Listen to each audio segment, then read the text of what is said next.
오늘은 대림절, 대강절이라고도 하는 절기의 세 번째 주일입니다.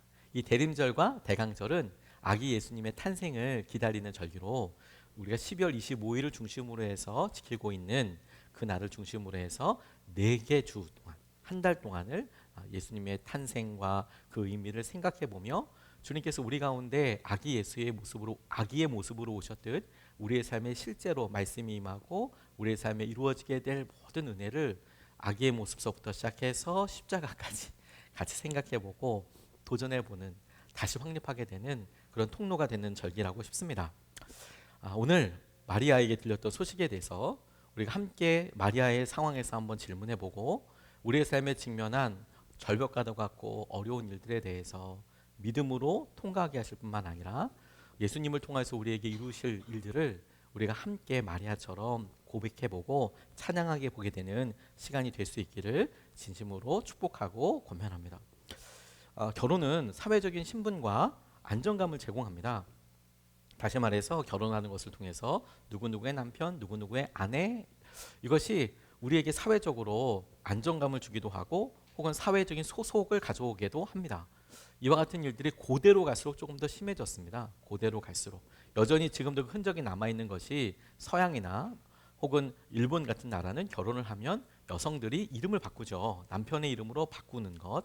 우리나라는 얼마 전에 폐지되긴 했지만 호주제라든지 결혼이 사회적인 관계망과 여러 일들을 설명하게 되는 중요한 그런 부분이 되긴 하는데, 그래서 태어났을 때 아버지가 누구냐 혹은 결혼한 남편에 따라서 그 여성들의 삶이 결정되기도 합니다.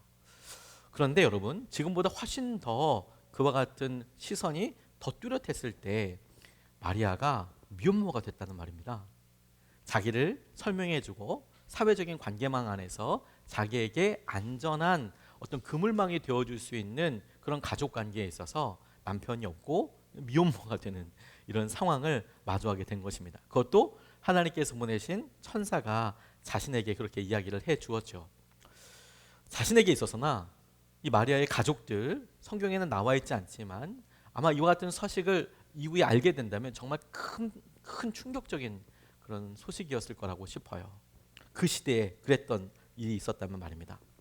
마리아가 살던 시기에는 남편이 결혼을 준비하기 위해서 집도 준비하고 결혼식도 준비하고 뭐 여러 가지 준비할 것들이 많이 있었습니다. 이제 그러다 보니까 그 시기에 결혼의 풍습 중에 한 가지가 무엇이냐면 남편이 이 모든 일이 준비될 때까지 여성이 그 집 근처로, 남편의 신랑 집 근처로 와서 살았습니다. 동거한 것은 아니고 함께 잠자리를 한 것도 아니고 집을 하나 얻어주고 남편이 충분히 준비될 때까지 정혼 기간 혹은 약혼 기간을 가졌던 것이죠. 그래서 마리아도 이 예수님의 탄생, 천사 가브리엘로부터 아이를 잉태하게 될 것이라는 이야기를 들었을 때가 바로 이 시기였어요. 그녀가 요셉의 집 근처로 와서 정혼 기간에 살고 있을 때 이런 안타까운 일들이 일어나게 된 것이죠. 제가 재작년에 성지순례 갔을 때 사진을 몇 컷 찍어 가지고 왔습니다. 사진을 보여주시겠습니까? 이 나사렛이라는 동네입니다. 산 꼭대기에 거의 있고요. 이 산 꼭대기 중에서도 위쪽으로 올라가는 곳에 있는 걸로 보아서 요셉은 참 가난했던 사람이라고 싶습니다. 지금 큰 가운데 있는 성당 혹은 교회 건물이 이렇게 보이는데요. 나중에 여기 수태고지 교회라고 불리우는 곳으로 마리아가 예수님의 탄생에 대해서 이야기를 들었던 곳 위에 저런 엄청난 건물 하나가 들어서게 된 것입니다. 멀리서 찍은 사진이고요. 다음 안으로 들어가면 전체 홀이 저렇게 널찍하게 생겼습니다. 굉장히 넓지요. 사람들이 많이 있습니다. 예배하는 사람들이 많이 있는데 출입구에 들어가자마자 찍은 거예요. 다음 조금 더 가까이 가보면 여러분들 보시기에 우측 하단에 사람들이 이렇게 오롯이 다 서 있거든요. 이 줄이 그냥 계속 뺑뺑뺑뺑 돌아 있습니다. 제가 지금 서서 사진을 찍고 있는 것은 이 줄이 한 바퀴 돌아가지고 저 앞을 이렇게 거의 돌아서 시작하는 그 시작도 아니고 중간쯤인데 아무튼 한 바퀴 돌아서 한참 떨어져 있는 데인데 비교적 가까이 왔을 때 찍었던 사진입니다. 다음 이제 그 계단으로 내려가게 되는데요. 여러분 보시기에 우측편에 하얗게 나와 있는 부분이 이제 동굴처럼 보이는 곳이 있을 텐데 그 동굴이 옛날 집이었다는 말입니다. 여러분 사람들이 쭉 있죠. 지금 두 줄, 세 줄로 있고 저 철조망처럼 보이는 곳에 바싹 붙어서 기도하는 사람, 뒤쪽에서 아예 성경책 펴놓고 계속 읽으면서 기도하는 사람, 가운데 지나가는 사람, 저기 지금 카메라 들고 있는 분들은 저희 일행인데 설명 듣고 있는 사람, 이런 사람들이 거기에 굉장히 많습니다. 다음, 저 앞에 가면 뭐 있을까 싶어서 봤는데 철조망 같은 게 있잖아요. 사람이 워낙 많아가지고 당시에 저도 이렇게 사진 찍을 때 많은 사람들 가릴 수가 없기 때문에 저도 거기서 계속 기도하고 싶은 마음이 있었지만, 제가 있으면 주위에 있는 분들이 또 못 보시니까 저 얼른 찍고요. 다음, 전에 뭐 있을지 궁금하잖아요. 다음날 새벽 일찍이 갔어요.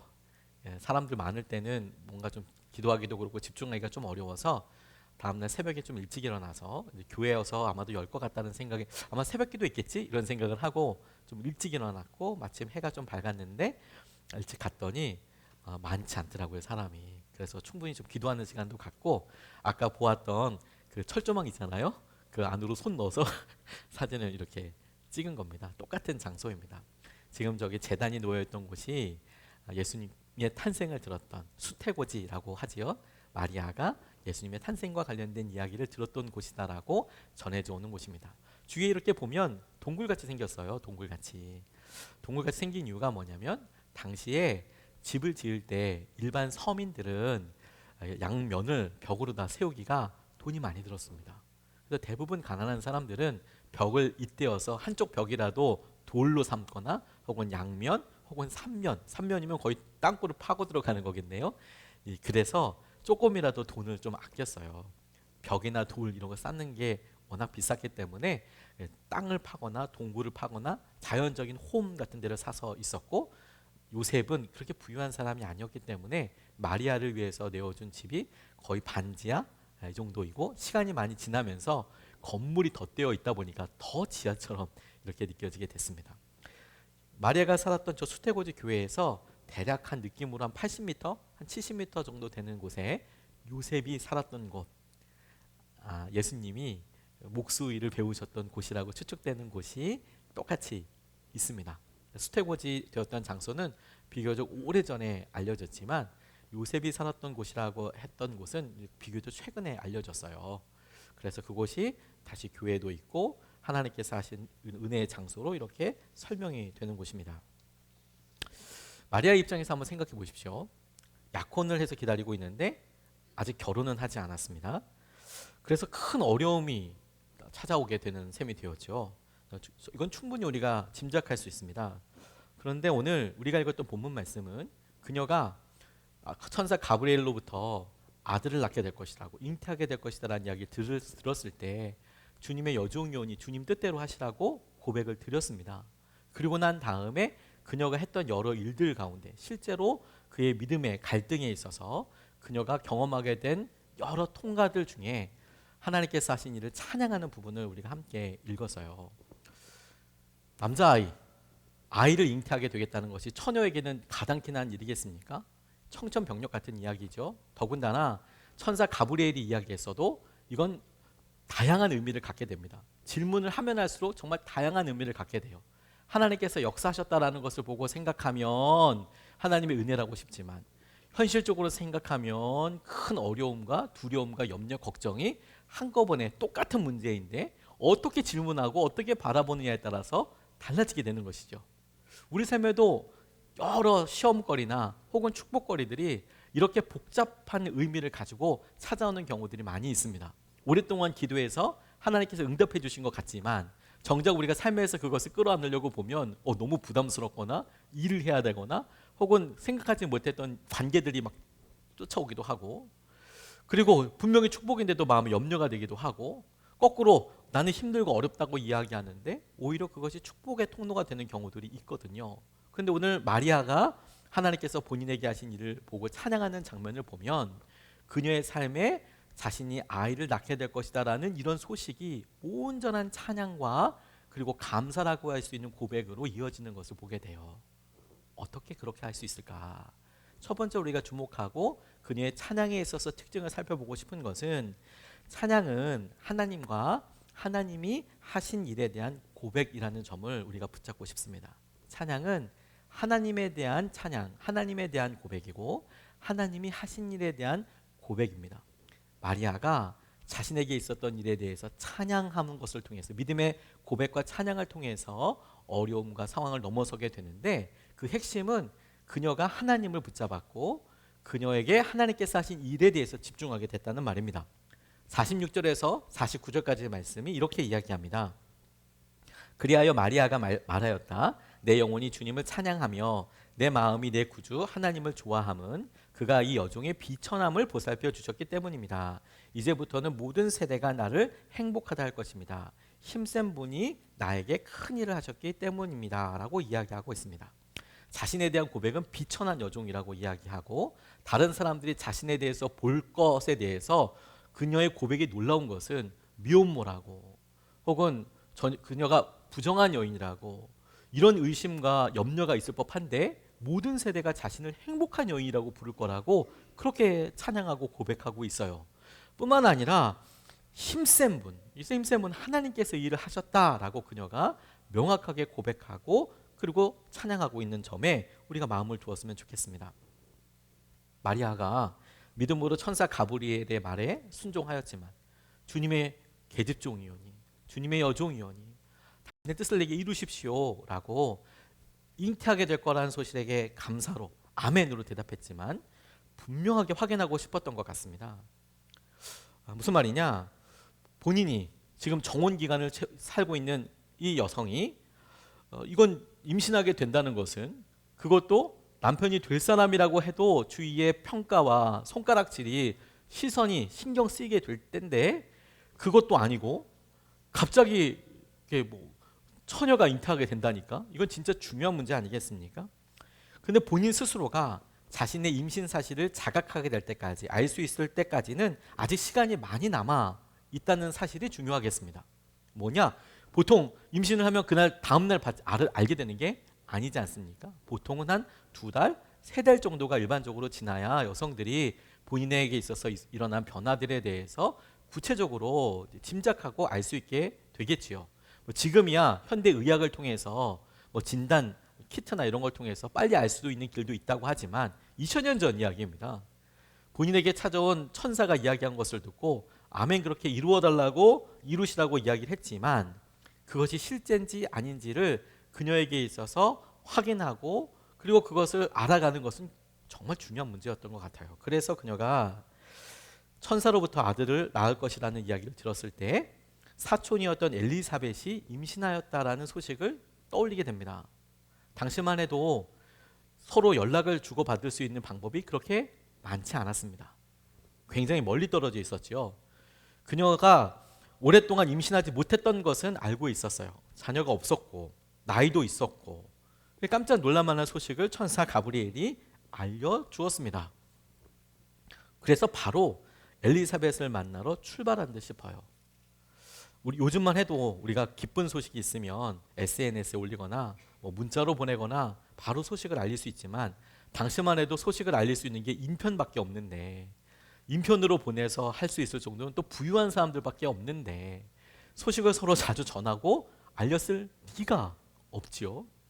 그러니 그 사실을 확인해 보면 엘리사벳이 그렇다라는 것을 확인해 보면 하나님께서 자기에게 하신 이야기도 사실이겠구나라고 생각했던 것 같습니다. 엘리사벳이 살고 있었던 곳은 예루살렘에서 약 4km 떨어진 엔케렘이라는 작은 마을이었다고 합니다. 성경에 지명이 나와 있지는 않지만 당시에 여러 고고학적인 문헌으로 봤을 때 예루살렘 근처에 있는 작은 도시에서 이 사가랴와 엘리사벳이 살고 있었다라고 그렇게 여겨지는데 마리아가 자신이 임신한 것에 대해서 얼마나 놀랐는지 상상해 볼 수 있는 점이 그가 살고 있었던 곳이 나사렛이었다라는 거예요. 그리고 이 나사렛에서부터 엔케림까지 이 거리가 현재 내비게이션으로 쳐보니까 나사렛에서 예루살렘, 엔케림 근처에 있는 가장 큰 도시인 예루살렘까지가 145km가 찍히더라고요. 현재 내비게이션으로는. 직선 거리로 가면 105km 정도 된다고 합니다. 여성이 며칠 가야 하는 거리일까요, 여러분? 요즘 자매님들이 고등학교 졸업할 때 축지법 배우고 이런 거 아니잖아요. 당시만 해도 많이 걸어 다니고 이런 것은 참 쉽지 않은 일이었습니다. 105km를 걷는다고 하더라도 150km가 아니라 직선 거리로 산을 타고 온다고 해도 105km는 아무리 빨리 걷는다고 해도 제 생각에는 여성이라는 점을 생각해 보면 일주일 걸렸다고 해도 저는 빡빡하게 잡은 거일 수도 있다고 생각해요. 하루에 무슨 군인들 행군하는 것도 아니고 30km씩 40km씩 걷기는 어려웠을 것 같아요. 한 20km, 1시간 걸으면 4km 보통 걸으니까 하루에 4-5시간 걸으면 16km, 한 20km 정도 걸으면 그러면 5일, 뭐 중간에 좀 쉬면 6일, 7일 이 정도 잡아야 가는 데만 그렇게 되죠. 결혼을 앞둔 여인이 무슨 일인지도 알려주지도 않고 정원한 남자에게 이야기하고 왔다 갔다 거리 짧게 잡아도 보름인데 그곳에서 머무는 시간까지 생각하면 꽤 긴 달이 있는데 정혼을 하고 결혼을 준비하고 있는 여인이 나 잠깐 나갔다 오겠다고 이야기하면 이건 참 큰일 아니겠습니까? 그리고 자신이 임신했다는 사실을 확인하기 위해서 100km를 왔다 갔다 한다는 것은 그녀의 마음이 얼마나 간절하고 절박했는지를 미루어 짐작할 수 있는 부분이라고 생각하게 되었습니다. 그녀의 마음이 그랬다라는 거죠. 천사의 말대로 엘리사벳이 임신했다는 사실을 확인하게 됐어요. 그러고 나니까 이 마리아가 찬양을 하게 되는 동기가 분명해지는데 그녀는 자신에게 일어난 일도 앞으로 일어난다고 하셨던 이야기도 하나님의 뜻대로 이루어진 것임을 확실히 알 수 있었어요. 그것밖에 없었습니다. 지금 마리아가 천사의 말을 듣고 믿기는 했지만 그래도 확인할 수 있는 방법은 시간을 3개월, 4개월 기다려는 것 외에 천사가 했던 것대로 실제로 엘리사벳이 과연 그런가 찾아가 보니까 그녀의 간절한 대로 일주일을 걸어서 찾아서 방문해 보니까 정말로 임신해 있고 그리고 정말로 그와 같다는 이야기를 확인하게 된 것이죠. 더군다나 엘리사벳을 만났을 때 엘리사벳의 태중에 있었던 아이, 나중에 세례 요한이라고 불리게 될 이 아이의 태동도 또한 여느 때와 달라서 엘리사벳도 마리아에게 일어난 일을 함께 찬양하게 되었어요. 그러니까 여러분, 마리아에게 있어서 그녀가 이 마리아의 찬가, 찬양이라고 이야기하는 이런 노래와 감사, 자신에게 두려움이고 여러 다의적이고 중의적인 염려거리, 그런데 축복거리라고 싶은 일들을 믿음으로 받아들일 수 있었던 가장 중심에는 이 일은 하나님이 하신 거야. 이 일을 인도하시는 분은 하나님이셔. 그래서 그녀가 일어날 수 있고 붙잡을 수 있었게 되었다라는 거예요. 하나님을 주목할 때, 하나님이 하신 일을 주목하게 될 때 두려움을 넘어서는 찬양, 한계를 넘어서는 믿음의 고백을 할 수 있게 되는 것입니다. 마침내 그것이 완성되게 되는 것이죠. 가수 양희은 씨와 관련된 글을 본 적이 있습니다. 제 후배가 쓴 글을 보니까 어느 날 가수 양희은 씨가 했던 드라마 예능 프로를 보고 적어놓은 글이 있더라고요. 저도 공감을 참 많이 했습니다. 이분이 찾아보니까 성공의 교회를 다니고 있더라고요. 영국에 있는 교회, 개신교회입니다. 성공의 교회를 다니고 있더라고요. 이단은 아닙니다.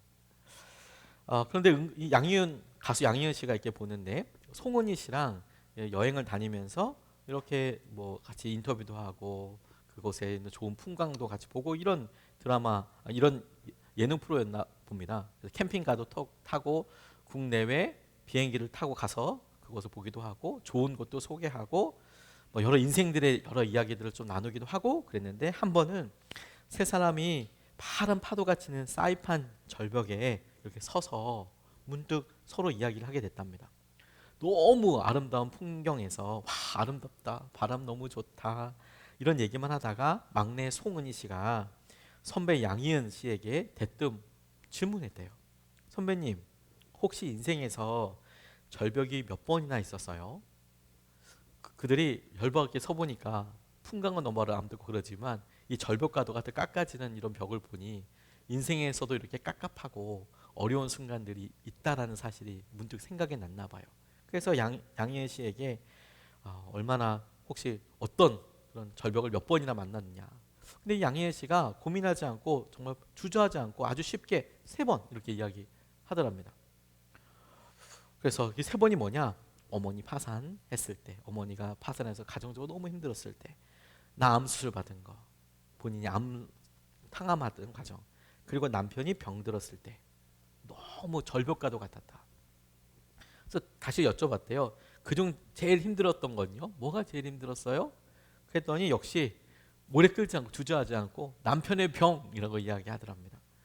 나머진 자기가 어떻게 할 수 있었는데 남편의 병은 어떻게 도와줄 수가 없더래요. 아프고 그런 도와줄 수 있는 게 전혀 없고 뭘 해줄 수가 없는 거야. 그게 제일 힘들더라고. 이렇게 대답을 했다는 거예요. 양효은 씨 자신도 이미 30세 때 난소암 선고를 받고 이후 수차례 큰 수술과 투병 생활 때문에 아기도 가질 수 없게 되었던 사연 많은 삶을 살았던 분이거든요.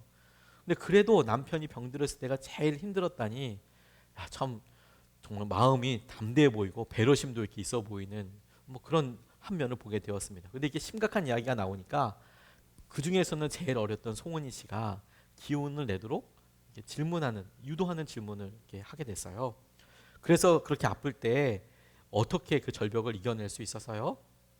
절벽과도 같은 상황 어떻게 일어났어요? 그랬더니 양희은 씨가, 나는 그런 질문하는 사람이 제일 바보 같대. 바보 같대, 바보. 투병? 투병이라는 게 어디 있어? 그냥 하늘만 바라봤어. 이런 말 있잖아. 자빠져야 하늘이 보인다고. 조금 자빠지면 안 보여. 고개 조금 젖힌다고 그게 어디 하늘인가? 아주 완전히 나자빠지니까 그제야 하늘이 눈에 들어오더라고. 그때 참 하늘이 넓다는 거 다시 보게 되었던 것 같다. 우리의 시선이 우리가 고통스럽고 어려울 때 하나님을 향하게 되면 하늘이라고 이야기했던 하나님의 이끄심, 하나님이 하시는 일, 하나님을 향하여 우리의 시선이 머물고 하나님을 향하여 우리의 마음이 향하게 되면 우리에게 찾아온 여러 일들을 찬양으로, 믿음으로 극복하고 마주할 수 있게 되는 거예요. 이것이 마리아에게 있었던 놀라운 믿음의 변화이고 찬양을 통해서 발견하는 중요한 믿음의 진리라고 싶습니다. 두 번째로 오늘 마리아의 찬양을 통해서 우리가 살펴보고 싶은 것은 이 찬양이 가지고 있는 근거예요.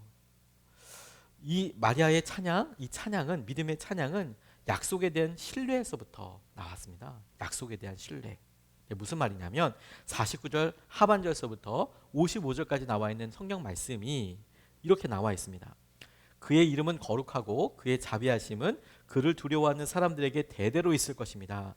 그는 그 팔로 권능을 행하시고 마음이 교만한 사람들을 흩으셨으니 제왕들을 왕자에서 끌어내리시고 비천한 사람을 누우피셨습니다. 줄인 사람들을 좋은 것으로 배부르게 하시고 부한 사람들을 빈손으로 떠나보내셨습니다. 그는 자비를 기억하셔서 자기의 종 이스라엘을 도우셨습니다. 우리 조상들에게 말씀하신 대로 그 자비는 아브라함과 그 자손에게 영원토록 있을 것입니다. 고 이야기하고 있습니다. 55절에 힌트가 있는데 우리 조상에게로 말씀하신 대로라고 그녀가 고백하고 있습니다. 그 자비는 이 우리에게 조상에게 말씀하신 대로라고 나와 있는 이것을 통해서 확신할 수 있는 게 뭐냐면 그녀가 말하고 있는 내용이 자기와 관련된 이야기가 아니라 이스라엘에게 하나님께서 그동안에 하셨던 약속과 말씀을 떠올리면서 고백하고 있다는 사실입니다. 실제로 성경 주석을 찾아보면 이 말씀이 성경의 여러 말씀들을 조합해서 그녀가 고백하고 있는 말씀이라고 이야기하고 있어요. 마리아가 그녀의 삶에 있어서 앞으로 다가오게 될 남은 시간을 기다릴 수 있었던 혹은 버텨내고 넘어설 수 있었던 구체적인 힘이 저는 이것에 있다라고 그렇게 생각하게 됐어요. 구체적으로 우리에게 이렇게 질문해 보면 무슨 말인지 공감할 수 있을 것 같습니다. 여러분 한번 마리아 입장에서 한번 생각해 보세요. 마리아에게 진정한 믿음이 시작된 때는 언제일까요? 자, 첫 번째, 그녀가 처음으로 천사 가브리엘에게 네가 잉태하게 될 거다, 임신하게 될 거다, 아들을 낳을 것이다, 이 이야기를 들었을 때, 아마도 제일 처음으로 성경에 등장하는 장면이니까 이게 1번 이거야 이렇게 쉽게 이야기했지만 2번, 두 번째 보기도 있어요. 엘리사벳을 만나고 그녀에게 있었던 일을 들었을 때. 3번도 있어요. 제가 지금 나눈 3번. 엘리사벳을 만나고 집으로 돌아갈 때. 4번도 할까요? 4번. 예수님이 십자가에서 돌아가시는 것을 보고. 언제 시작됐을까요? 라고 이야기하니까 십자가는 조금 너무 멀죠? 그렇죠?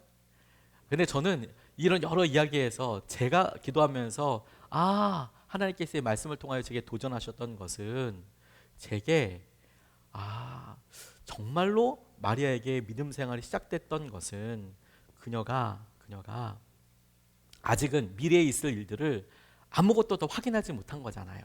그녀가 둘째를 낳는 거라면 아이를 낳게 될 때 겪게 되는 일들을 한번 경험해 봤으니까 조금 더 익숙할 수 있을 것 같아요.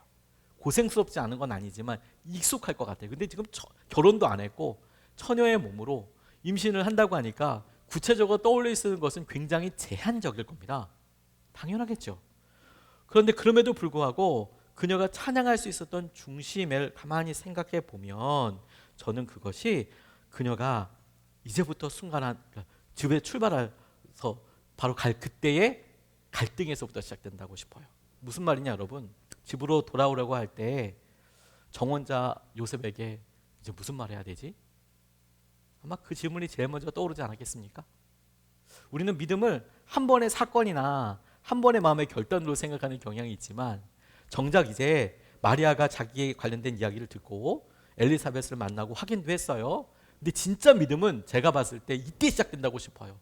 그래서 하나님의 말씀인 것을 확인했어요. 그리고 집으로 돌아갈 때 엄청난 두려움과 질문들과 엄청나게 불편한 관계들을 직면해야 되는 건 아닙니까? 가서 요셉한테 뭐라고 설득할 거예요? 결혼을 당신에 약속했는데 내가 임신을 했어요. 이걸 어떻게 이야기합니까? 그와 같이 곤란한 이야기를 할 때 여러 생각들을 하지 않았을까? 이런 분위기에서 얘기하면 좋겠다. 이럴 때 얘기하면 좋겠다. 아니 가자마자 얘기해야겠다. 뭐 별의별 생각들 다 할 수 있겠죠.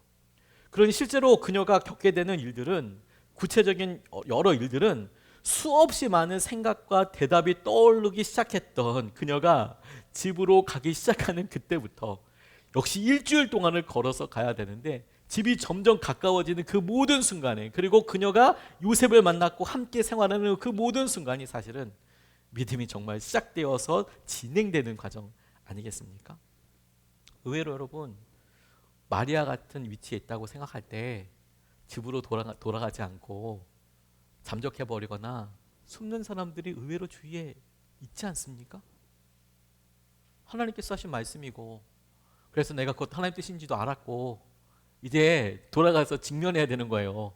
너 엄청 뻘쭘하죠. 엄청 힘들죠. 엄청 곤란하죠. 예루살렘에서 나사렛으로 안 돌아가는 거예요. 근데 그녀가 그와 같은 일을 듣고 확신하고 그녀의 믿음이 시작되고 완성되었다. 아니 시작이 되었다. 비로소 진짜 믿음이 시작되었다 라고 생각할 수 있는 것은 집을 향하여서 한 걸음을 내딛고 끝까지 갔다라는 점이에요. 어떻게 그렇게 할 수 있었냐는 거예요. 어떻게 2016년 12월 18일 우리 교회가 처음으로 주일 예배를 드렸던 날입니다. 내일이죠. 12월 18일. 오늘 12월 17일. 그러니까 오늘 여러분 우리가 만 7년 되는 딱 그 마지막 우수리가 딱 사는 날 우리가 이 예배를 드려요. 오늘이 딱 만 7년 되는 날입니다. 우리 교회가 개척된 지. 교회를 개척하는 순간에 대해서 저 스스로 질문해 보게 됐어요. 마리아를 묵상하다가. 교회를 개척하겠다고 결정하는 것도 쉽지는 않았습니다. 목회자의 길들이 여러분들 주변에서 보셔도 알겠지만 기존에 있는 교회에 담임 목사로 청빙되는 경우들이 있습니다. 저도 그렇게 할 수도 있고요. 그리고 당시에 청빙을 할지 혹은 교회를 개척하고 하나님께서 지금 이때에 교회 하나를 새롭게 세우시는 것이 주님의 뜻인지를 분별하고 어떻게 순종해야 될지에 대해서 기도하게끔 됐었어요. 혹은 세 번째 방법도 있어요. 끝까지 부교육제로 남는 것도 방법이긴 하겠지요. 하지만 분별하면서 개척을 하나님께서 이끄시는 것 같다. 여러 사람의 뜻이 모아지고 그렇게 순종하게 될 때까지 적지 않은 믿음의 도전과 부대낌이 있었습니다. 집요하게 이렇게 생각하는 여러 일들이 있었거든요. 근데 지금 생각해 보면 그게 어떤 구체적인 거라고 하더라도 여러분 발생한 일이 아니잖아요. 개척을 하기로 했을 때 개척하면 재정적으로 어떨 거야, 관계는 어떨 거야, 성도들은 어떨 거야, 그리고 어떤 장소를 보면 어떤 장소에 가면 이런 거야. 막연하게 추상적인 구체적인 두려움에 대해서 이렇게 그걸 극복하는 시간이었거든요. 그런데 교회를 개척하고 결정한 다음에는 사실 더욱 구체적인 것들과 실질적인 것들과 집요하게 믿음으로 씨름을 해야 되더라고요. 깜짝 놀랐어요. 개척을 하기로 결정하게 될 때까지 마음의 부담 컸는데 실제로 개척하기로 해서 한 걸음 딱 내딛고 나니까 모든 게 다 문제인 거죠. 모든 게 다 부담인 거죠. 모든 게 다 한계처럼 여겨지는 것이죠. 교회를 개척하기 전에는 막연하게 생길 수도 있는 두려움 때문에 힘들었다면 개척을 하기로 결정하고 나니까 모든 게 구체적인 어려움과 과정이었어요. 마치 마리아가 길을 떠나기 시작했을부터 생기는 그 질문은 그녀가 자기의 임신에 대해서 확신하기 전까지는 이런 일이 생길지도 몰라, 저런 일이 생길지도 몰라, 막연하고 추상적인 것이었다면 그녀가 이런 모든 사실을 확인하고 내가 주님을 믿기로 했어 하신 말씀을 내가 믿었어요. 그러니까 이건 실제 아닙니까? 이때는 정말 실제적인 문제가 생기는 거예요. 막연한 게 아니라 이제 실제로 당면해야 되는 문제이니까. 어디에다가 제가 개척할 때 하면 좋은지, 가장 좋을지 당시에 개척 준비팀을 통해서 도움을 받아서 몇 군데 돌아다녀 보기도 했는데 기대가 되기도 하고 기대 때문에 너무 힘들기도 했어요. 이렇게 하면 좋겠다는 생각이 들지만 정작 그런 기대 가운데 또 다른 연약함이나 이런 게 또 생각나는 거야. 거기 너무 좋지만 주차할 곳이 없어. 어떻게 주차해야 되지? 이런 생각들이 꼬리를 아주 구체적인 질문들이 염려와 걱정들이 더더더더 많아지더라고요. 한 번은 의정부 가는 쪽에 지어진 아주 좋은 교회 건물을 보고 왔습니다. 그 교회에 문제가 있었던 것은 아니고 큰 교회에서 지교회로 만든 교회였는데 교회 사정으로 인하여서 이 교회가 본교회랑 합쳐지게 된 거예요. 그 교회의 기도 제목은 건강한 교회가 있으면 새로 지은 건물, 이 건물을 잘 임기하고 자기들은 본교회로 돌아가면 좋겠다.